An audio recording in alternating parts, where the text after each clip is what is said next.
national income aggregates are measured at market price and factor cost. What is factor cost or factor income? This we have already mentioned many times earlier.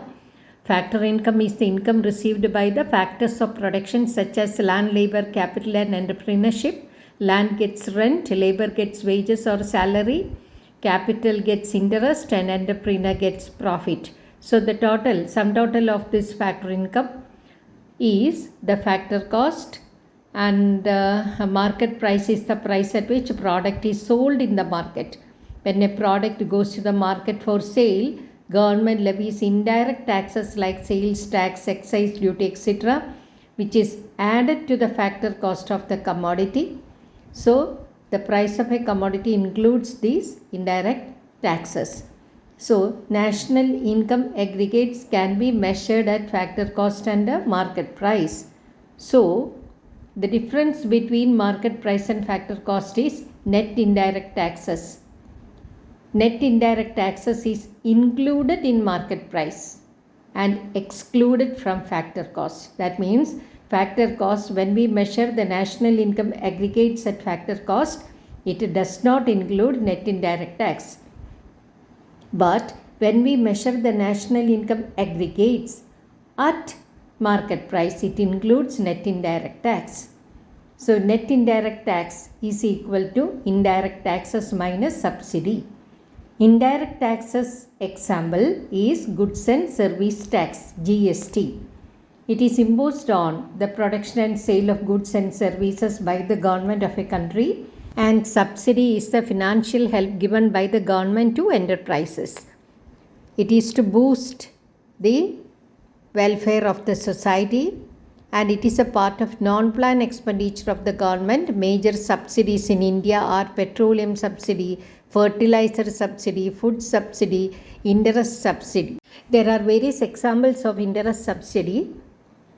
Short-term credit to farmers, then subsidy to National Housing Bank for interest subvention on housing loans, then interest subsidy to LIC for pension plan for senior citizens, then a subsidy for education loan, then guarantee funds in Department of Higher Education, etc. When national income aggregate is measured at market price, it includes net indirect taxes.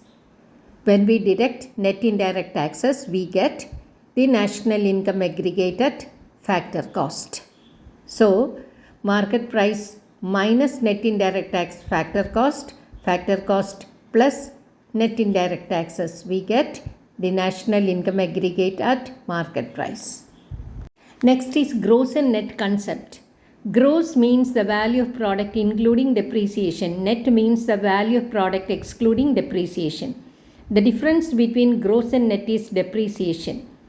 So, gross minus depreciation, we get the net concept. Net plus depreciation, we get the gross concept. So, what is depreciation or consumption of fixed capital?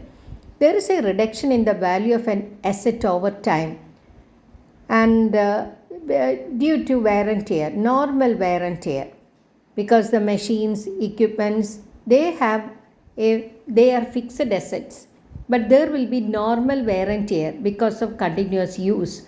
Every investor, every firm set aside replacement cost of these fixed capital asset.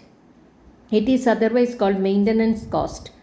So, depreciation, it is defined as value consumption of fixed capital like machine, or annual maintenance and replacement cost of fixed capital asset. It is foreseen obsolescence. It is foreseen because every investor, every firm know that these fixed assets will face normal wear and tear. So, an amount is kept aside as maintenance cost. So, the gross concept, for example, gross domestic product at market price includes depreciation. When we deduct depreciation from GDP at market price, we get NDP at market price. So, gross minus depreciation is equal to net.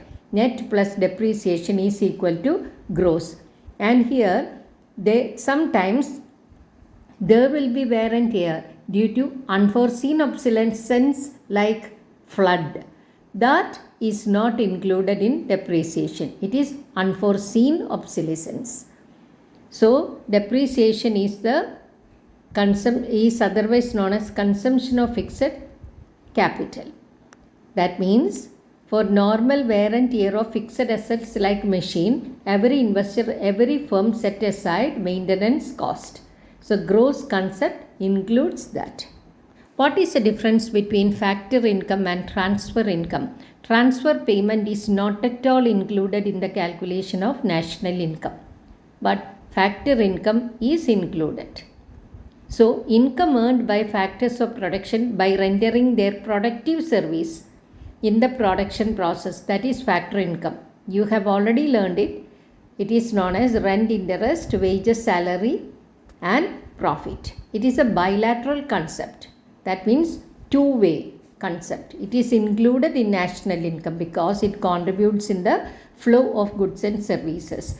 The factors of production like land, labor, capital and entrepreneurship, they do the productive service and get the income.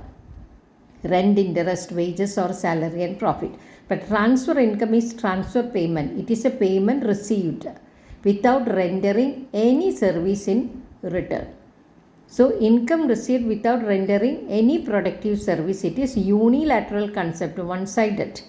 It is not included in national income because it is not doing any productive service. So example, old age pension, scholarship, gift, unemployment allowance, etc. And there are two types of transfer payment or transfer income. Which are they? Current transfer and capital transfer.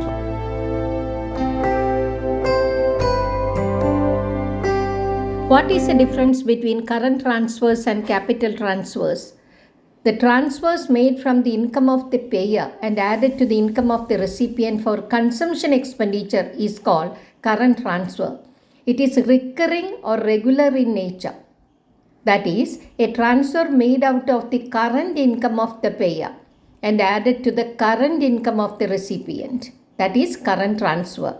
It happens within the country in the form of tax, donation, scholarship, unemployment allowance, old age pension, etc. It happens between two countries in the form of donation, transfer of money to household by relatives residing abroad. So what about capital transfers? They are transfers in cash and in kind for the purpose of investment to recipient. It is non-recurring, it is not regular. That is a transfer made out of the wealth or capital of the payer and gets added to the wealth or capital of the resident. It is called a capital transfer. It happens within the country and between two countries. Within the country, it is in the form of capital grants and lump sum payment to household affected by natural calamities, accidents, etc. It happens between two countries in the form of investment grant or war damages, etc.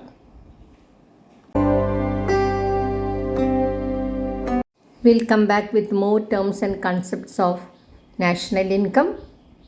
Please subscribe and share. Thank you.